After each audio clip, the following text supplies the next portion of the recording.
Yesterday's Federal Reserve meeting actually kind of changed the game, and a lot of people are not talking about what actually went down behind the closed doors. So, yes, the Fed unanimously voted to keep policy rates steady for now, but under the new Fed Chair Kevin Warsh, the internal dot plot, and what that basically is a chart that shows where the voting members of the Fed, where their heads are at. It just flipped. 9 of the 18 voting members indicated that they expect an interest rate hike by the end of the year. So, in English, the central bank is telling you that inflation is being sticky. Their previous stance of forward guidance is officially dead, and cheap and easy money isn't coming anytime soon. So, I've said this before, mortgage rates don't typically follow the Fed actions directly, but they are tied to bonds, and bonds are seeing a double whammy of predicted inflation as well as volatility in the global economy, which we all know where that's coming from.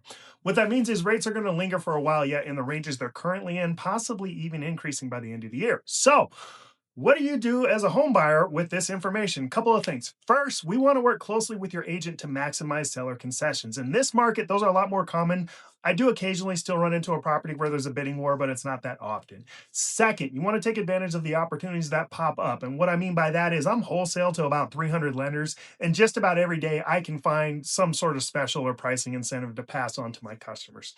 Third, make sure you're actually in the right program to begin with. I see too many people getting put into a loan type that isn't correct for their situation. Big one is vets being put into FHA, but it's either all the loan officer knows, the bank that they're using doesn't offer the other ones, or it's just plain easier for them to process and they stick the customer with a little bit higher rate. There are still deals to be had on your mortgage out there if you properly structure the loan. So, with that in mind, navigating this brand new era requires a little bit of a different strategy. And I built 3 specific pathways to help deliver more education and actionable information.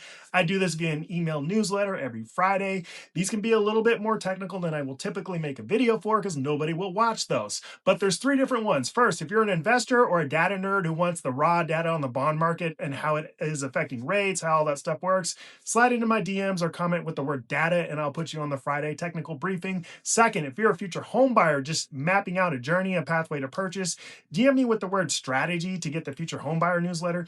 This one's more basic. It's just designed to demystify the home buying process. Third, if you have a question about your specific scenario, drop it in the comments or hit my inbox directly and I will answer it there. All this is free. There's no gimmicks. I'm not going to get your number and mass text you or anything. Follow this page for more. Feel free to share this video with anyone that's in the market for a new loan. Thank you for watching.